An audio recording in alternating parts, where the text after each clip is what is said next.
చేస్తాండవు ఇప్పుడు మన ఇంట్లో వంట నవీన్ సింపుల్ అయిన వంకాయ చారుగా కారపులుసుగా కావాల్సినంత నేను ఏమమ్మా ఇప్పుడు కారపులు చేస్తాండవు సాటర్డే కదా నేనంతా ఫుల్ గా తినిండాము అందరూ మెంతులు వేస్తుంటా ఒక ఎండుమిరకాయ వేస్తుంటాను 2 మిరియాలు ఈ తెల్లగడ్డ పాయ వచ్చి దంచి ఒకటి సగంగా వేసుకోవాలా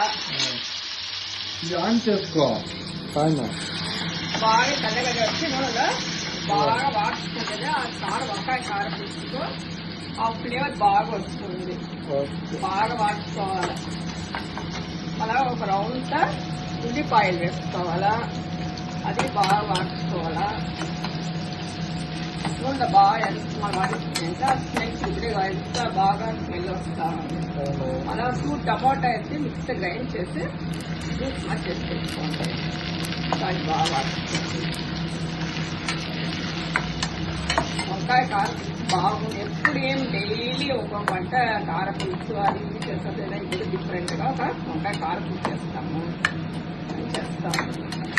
సింపుల్ వంటగా. రేపు వేళ శివరాత్రి కదా పని అంతా ఉండాలి. దానికి సింపుల్ గా ఒకే వంట చేసి ఇది చేస్తాము.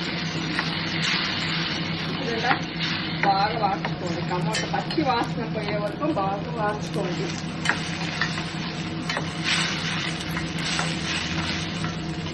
తెలుస్తా ఉండాలి వాడిస్తా ఉండాలి.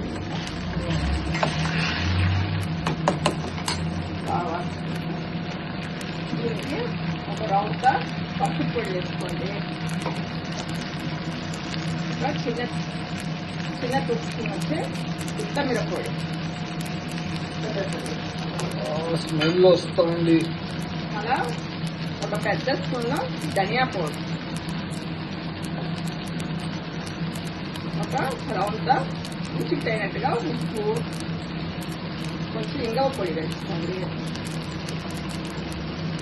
అలా వంకాయ బాగా కట్ చేసిన వంకాయ వేసి బాగా కలపెట్టుకోవాలి.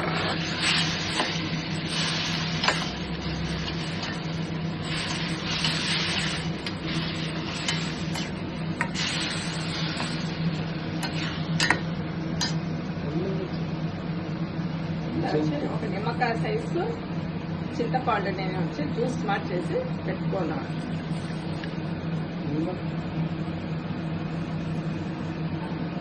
ఒక రౌండ్ కొత్తిమీర,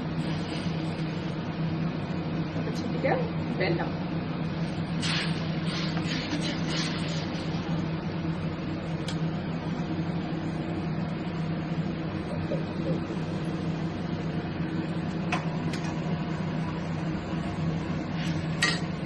తర్వాత నేను ఒక 5-10 నిమిషాలు బాగా ఉడికినాక వంకాయ కారపులుసు రెడీ.